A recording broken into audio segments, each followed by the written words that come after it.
বাংলাদেশ সংবিধানে হাত দিয়ে ডক্টর ইউনূস অবশেষে আন্তর্জাতিক চাপে ক্ষমতা হারাচ্ছে। বিস্তারিত জানতে ভিডিওটি দেখতে থাকুন। যে সেই ঘটনা ঘটলে অবাক হওয়ার কিছু থাকবে না। প্রফেসর ইউনূসের এই সরকার কন্টিনিউ করতে পারবে না। তত্ত্বাবধায়ক সরকারের ফরম্যাটে আরেকটি সরকারের জন্ম হবে, যে সরকারের অধীনে নির্বাচন হবে। গঠন হোক বা সংবিধানের যে কোনো কিছু কাটাছেড়া করা হোক, এই কাটাছেড়া করবার কোনো অধিকার প্রধান উপদেষ্টা ডক্টর মোহাম্মদ ইউনূসের নেই। আজকে সংবিধানে হাত দেওয়া মানে আমার জাতীয় পতাকায় হাত দেওয়া, সংবিধানে হাত দেওয়া মানে আমার মানচিত্রে হাত দেওয়া, সংবিধানে হাত দেওয়া মানে স্বাধীনতা সার্বভৌমত্বে হাত দেওয়া। স্তরে জোরালো আওয়াজ ওঠা উচিত যে সংবিধান অন্তত পক্ষে অক্ষত থাকবে, সেই প্রচেষ্টা নিতে হবে। কোনোভাবে সংবিধানকে ক্ষত বিক্ষত করা যাবে না। ঐতিহাসিক মহাসমাবেশে বাংলাদেশের সকল দল মত রাজনীতির ঊর্ধ্বে উঠে সবাই মিলে ঐক্যবদ্ধভাবে অংশগ্রহণ করা উচিত তিনটি কারণে। আসসালামু আলাইকুম সম্মানিত দর্শক, আজকের ভিডিওটি অত্যন্ত গুরুত্বপূর্ণ, অনেক স্পেশাল। ভিডিওটি আপনারা সম্পূর্ণ দেখবেন। সম্মানিত দর্শক মণ্ডলী, এবার আন্তর্জাতিকভাবে কঠিন চাপ এসেছে ডক্টর ইউনূসের উপর বাংলাদেশের সংবিধানে হাত দেওয়ার জন্য। প্রিয় দর্শক শ্রোতা, ইতিমধ্যে ডক্টর মোহাম্মদ ইউনূস বাংলাদেশ সংবিধান সংস্কার করতে চাচ্ছে, বাংলাদেশ সংবিধান পরিবর্তন করতে চাচ্ছে। এই জন্য ডক্টর মোহাম্মদ ইউনূসের উপর আন্তর্জাতিকভাবে কঠিন নির্দেশনা এসেছেন। ডক্টর ইউনূসকে কঠিন বার্তা পাঠিয়েছেন জাতিসংঘ। এমনকি আন্তর্জাতিক অঙ্গন থেকে ডক্টর ইউনূসের উপর কঠিন চাপ এসেছে। যে কোনো মুহূর্তে ডক্টর ইউনূসের পতন পর্যন্ত হতে পারে বাংলাদেশ সংবিধানে হাত দেওয়ার জন্য। প্রিয় দর্শক, আমি বেশি কথা বলতে চাই না। আজকের এই ভিডিওটি আপনারা সম্পূর্ণ দেখলেই সমস্ত বিস্তারিত তথ্য জানতে পারবেন। তো বেশি কথা না বাড়িয়ে আমরা মূল ভিডিওতে চলে যাই। আপনারা মনোযোগ সহকারে বিস্তারিত ভিডিওগুলো সম্পূর্ণ দেখতে থাকুন। বিগত প্রায় 11 মাস যাবত সংবিধানকে পুরোপুরি বাদ দেওয়া, সংবিধান পুনর্লেখনের দাবি উঠছে। বিশেষ করে যে সমস্ত ছাত্র সমন্বয় জুলাই সহিংসতার সাথে জড়িত ছিলেন তাদের পক্ষ থেকে, সরকারের পক্ষ থেকে সংবিধান সংস্কার কমিশন গঠন করে দেওয়া হয়েছে, সরকারের পক্ষ থেকে ঐকমত্য কমিশন গঠন করে দেওয়া হয়েছে। এবং এই সংবিধান সংস্কার কমিশন এবং ঐকমত্য কমিশন সংবিধান নিয়ে বেশ জেরবার আলাপ আলোচনায় রত এই মুহূর্তে। কিন্তু আমার প্রশ্ন হচ্ছে যে এগুলো সবকিছুই হচ্ছে প্রধান উপদেষ্টা ডক্টর মোহাম্মদ ইউনূসের তত্ত্বাবধানে বা নেতৃত্বে এবং অন্যান্য যারা করছেন তাদের কাছে আমার প্রশ্ন যে বাংলাদেশ 1971 সালে মহান মুক্তিযুদ্ধের মাধ্যমে স্বাধীনতা অর্জন করেছে। অর্জন করবার পরে 1972 সালে স্বাধীনতা মুক্তিযুদ্ধের চেতনায় বাংলাদেশে একটি সংবিধান রচিত হয়েছে অত্যন্ত স্বল্পতম সময়ের মধ্যে। বিগত 54 বছর সেই সংবিধানের আলোকে এই বাংলাদেশ চলেছে। আজকে জুলাই আগস্ট সময়কালে এমন কি ঘটনা ঘটেছে যে পুরো সংবিধানকে বাদ দেওয়ার প্রশ্ন আসছে, কিংবা সংবিধান সংস্কারের প্রশ্ন আসছে। সংবিধানে যে আইন আছে সেই আইন সংশোধন করবার একমাত্র এখতিয়ার সংসদের। আপনি ডক্টর মোহাম্মদ ইউনূস হঠাৎ করে অন্তর্বর্তীকালীন সরকারের দায়িত্ব নেওয়ার পরে আপনি কে, কিংবা আপনার যারা সংবিধান সংস্কার কমিশনে যাদেরকে দায়িত্ব দিয়েছেন তারা কে, ঐকমত্য কমিশনে যাদের দায়িত্ব দিয়েছেন তারা কে? আপনিও তো ডক্টর মোহাম্মদ ইউনূস, আপনিও তো আমার 72 সংবিধানের আলোকে, সংবিধানের 106 অনুচ্ছেদের আলোকে শপথ গ্রহণ করেছেন মহামান্য রাষ্ট্রপতির কাছে। সুপ্রিম কোর্টের উপদেষ্টামূলক এখতিয়ারের আলোকে আপনি শপথ গ্রহণ করেছেন মহামান্য রাষ্ট্রপতির কাছে। সেই উপদেষ্টামূলক এখতিয়ারটিও আসলে যথাযথ হয়েছে কিনা, সঠিক হয়েছে কিনা, সেটিও কিন্তু বড় প্রশ্ন রয়েছে। এ ব্যাপারে কোর্টে পর্যন্ত মামলা হয়েছিল। এ ব্যাপারে আরো নানান কথা আছে। প্রধান বিচারপতি, অ্যাপিলেট ডিভিশনের বিচারপতিদের সম্মতি স্বাক্ষর লাগে। সেই সম্মতি, সেই স্বাক্ষর গুলো যথাযথভাবে নেওয়া হয়ে সে ব্যাপারে প্রশ্ন রয়েছে। যদি প্রশ্ন থাকে, যদি সেটি যথাযথ না হয়, তাহলে আপনি স্বাভাবিকভাবেই অবৈধ সরকার। অবৈধ সরকার আবার ধরে নিলাম যে সুপ্রিম কোর্টের উপদেষ্টামূলক এখতিয়ারের আলোকে আপনি শপথ নিয়েছেন, অর্থাৎ সংবিধানের আলোকেই আপনি শপথ নিয়েছেন। আমি ধরে নিলাম যে আপনি আইনগতভাবেই শপথ নিয়েছেন। সেই সংবিধানকে ছুঁড়ে ফেলতে চাইছেন, সেই সংবিধানকে বাতিল করতে চাইছেন, সেই সংবিধানকে সংস্কার করতে চাইছেন। হঠাৎ করে কথা নেই বার্তা নেই একটা রাস্তা থেকে সংবিধান সংস্কার হয়ে যায়। সংবিধান সংস্কার করবার একমাত্র এখতিয়ার পার্লামেন্ট, সেই পার্লামেন্ট এখন নেই। কাজেই আপনাদের সংবিধান সংস্কার করবার কোনো এখতিয়ার নেই। সংবিধান সংস্কার নিয়ে ঐকমত্য কমিশনে, সংবিধান সংস্কার কমিশনে নানা আলাপ আলোচনা শুনছি আমরা, যেটি যথেষ্ট উদ্বেগের বিষয়।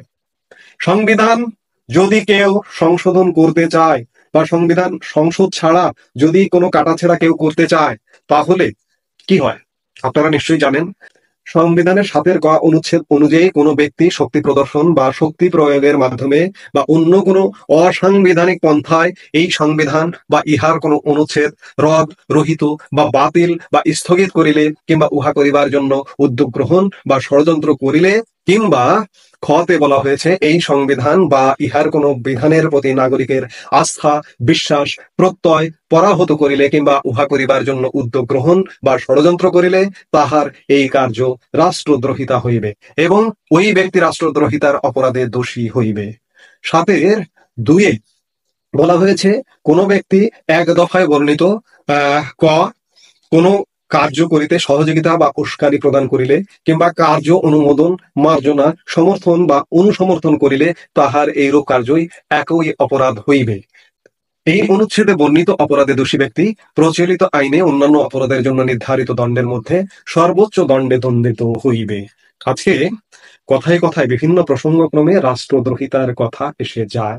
কেন আসে এবং কেন এই যে সংবিধান সংস্কার বা সংবিধান সংশোধন বা সংবিধান বাদ দিতে চায় কারা? বিশেষ করে জুলাই আগস্টের সহিংসতার সাথে জড়িত। আমি এটাকে সহিংসতা বলবো কারণ সহিংসতা ঘটেছে। আমার রাষ্ট্রীয় স্থাপনা ধ্বংস করা হয়েছে, আমার জানমাল ধ্বংস করা হয়েছে, আমার নিরাপত্তা বাহিনীকে ধ্বংস করে ফেলানো হয়েছে, বাংলাদেশের সকল থানা পুড়িয়ে ফেলা হয়েছে, সকল থানা পুলিশকে হত্যা করা হয়েছে, প্রত্যেক থানায় কোনো না কোনো ভাবে হত্যা হয়েছে এবং এই হত্যার সংখ্যাটি কত আজও এটির ধারণা পাওয়াটা অনেকটা কঠিন। তো কাজেই এই সহিংসতাগুলো রক্ষা পেতে এবং জুলাই আগস্ট থেকে আজ পর্যন্ত বিভিন্ন ভাবে সংবিধান লঙ্ঘনের অনেকগুলো ঘটনা ঘটেছে এবং সংবিধান লঙ্ঘন করলে হয় রাষ্ট্রদ্রোহিতা। এই রাষ্ট্রদ্রোহিতার হাত থেকে রক্ষা পেতেই বিশেষ করে জামাত এবং এনসিপি, বিএনপি এখনো জোরালো ভাবে সংবিধান সংস্কার সংবিধান বাদ হয়তো আলোচনার জন্য যাওয়া দরকার সেই হিসেবে যাচ্ছে, তাল মিলিয়ে যাচ্ছে, কিন্তু বিশেষ করে জামাত এবং এনসিপি সংবিধানকে যত দ্রুত বাদ দিতে পারে ততই তারা নিজেদের জন্য মঙ্গল মনে করছে। কেন মনে করছে? কারণ পদে পদে রাষ্ট্রদ্রোহিতার ঘটনা আছে। এই রাষ্ট্রদ্রোহিতার ঘটনা থেকে সংবিধানের যেসব অনুচ্ছেদ দিয়ে রাষ্ট্রদ্রোহিতা হয় সেই অনুচ্ছেদগুলো আমি এর আগে একাধিক বক্তব্যে বলেছি, আবারও বলছি, যত দ্রুত তার সাথে বাদ দেওয়া যায়, নইলে টেনশনে তাদের ঘুম হারাম হয়ে যায়। আবার জোগাড় রাতে ঘুম হয় না। আবারও যদি কোনো একটা শক্তি আওয়ামী লীগ বা বিএনপি যদি ফিরে আসে, বিদ্যমান সংবিধান যদি থাকে, তাহলে রাষ্ট্রদ্রোহিতার অপরাধে প্রত্যেকে দোষী সাব্যস্ত হবেন। সেই জায়গায় রাষ্ট্রদ্রোহিতার দায় থেকে নিজেদেরকে মুক্তির জন্য যে কোনো উপায়ে সংবিধান সংস্কারের একটা ধোঁয়া তুলে চলছেন। এর মধ্যে খুব গুরুত্বপূর্ণ একটি বিষয় আমরা লক্ষ্য করছি যে সাংবিধানিক কাউন্সিল, জাতীয় সাংবিধানিক কাউন্সিল গঠনের একটি প্রস্তাব করা হয়েছে জাতীয় ঐক্যমত্য কমিশনের বৈঠক থেকে। গতকাল বুধবারও জাতীয় ঐক্যমত্য কমিশনের আলোচনায় দীর্ঘ সময় ধরে এই প্রস্তাবটি আলোচনা হয়। দলগুলো নিজ নিজ অবস্থানের পক্ষে যুক্তি তুলে ধরে।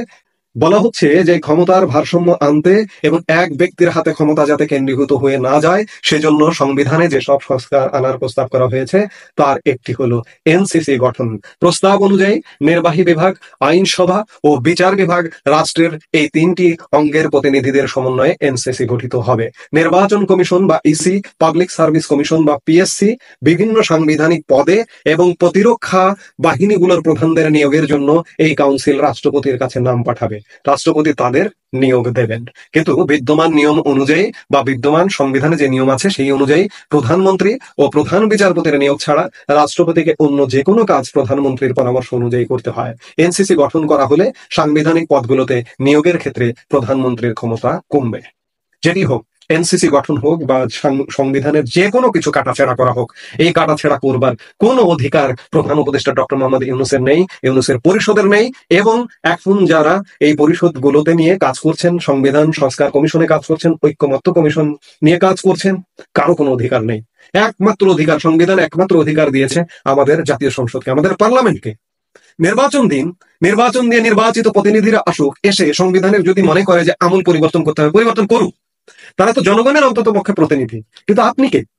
এক একজন বিদেশ থেকে ধরে এনেছেন, ধরে এনে সংবিধান সংস্কারের মতো গুরুত্বপূর্ণ ইস্যু, সংবিধান, যে সংবিধান, পবিত্র সংবিধান, যে সংবিধানের আলোকে একটি দেশ পরিচালিত হয়, সেই দেশের জিওগ্রাফি পাল্টে দেওয়ার মতো একটি অবস্থা।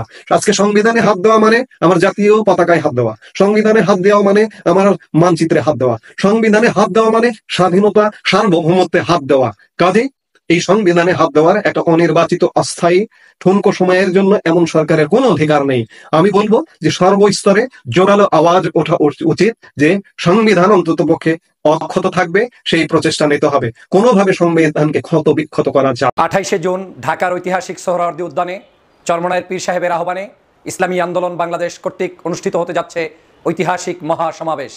এই ঐতিহাসিক মহাসমাবেশে বাংলাদেশের সকল দল মত রাজনীতির ঊর্ধ্বে উঠে সবাই মিলে ঐক্যবদ্ধভাবে অংশগ্রহণ করা উচিত তিনটি কারণে। এর অন্যতম কারণ হচ্ছে বাংলাদেশের 5ই আগস্টের পরে এই স্বাধীন নতুন বাংলাদেশে এখন পর্যন্ত সেই খুনি শেখ হাসিনা সহ আওয়ামী লীগের সেই সকল লুটেরাদের বিচার এখন পর্যন্ত সম্পন্ন হয়নি। যারা এই বিচারের পক্ষে থাকবেন, সে যে দলের হন, যে মতের হন, যে ধর্মের হন, যে আদর্শের হন, আপনাকে 28শে জুনের ইসলামী আন্দোলনের এই সমাবেশে উপস্থিত থাকা এটা আপনার নৈতিক দায়িত্ব। দ্বিতীয় যে বিষয়টি হচ্ছে, আমরা বাংলাদেশকে 53 বছর পর্যন্ত এখন পর্যন্ত স্বাধীনতার সঠিক মুখ দেখতে পাইনি। দেশটা এখন পর্যন্ত কখনোই কোনোভাবেই সুন্দরভাবে পরিচালিত আমরা করতে পারিনি। আমাদের দেশকে ধ্বংস করে দিয়ে গিয়েছে পরিশেষে শেখ হাসিনা। 16 বছরের জুলুম অত্যাচার নির্যাতন করে বাংলাদেশের সংবিধানটাকে একটি শেখ পরিবারের পারিবারিক একটি গ্রন্থে রূপান্তরিত করেছে। সে কারণেই বাংলাদেশের মানুষের দরকার সংস্কার। অতএব 28শে জুনের ইসলামী আন্দোলন বাংলাদেশের এই ঐতিহাসিক মহাসমাবেশ কোনো একটি দলের, কোনো একটি গোষ্ঠীর নয়। আপনি যদি বাংলাদেশের সংস্কার চান, বাংলাদেশের রাজনীতি, সমাজনীতি, অর্থনীতি, ধর্মীয় মূল্যবোধ, সামাজিক মূল্যবোধ, শিক্ষা ব্যবস্থা সহ সামগ্রিক দৃষ্টিভঙ্গিতে যদি আপনি সংস্কার চান, তাহলে আপনাকে অবশ্যই 28শে জুনের মহাসমাবেশে উপস্থিত থাকতে হবে এবং নৈতিকভাবে সমর্থন জানাতেই হবে। আরেকটি অন্যতম কারণেই আপনাকে এই মহাসমাবেশে উপস্থিত থাকতে হবে, সেটি হচ্ছে পিআর পদ্ধতির নির্বাচন। পিআর পদ্ধতির নির্বাচন নিয়ে আমি বহুবার টকশোতে বলেছি, আলোচনা করেছি, রিসেন্টলিও ভিডিও দিয়েছি, বক্তব্য দিয়েছি।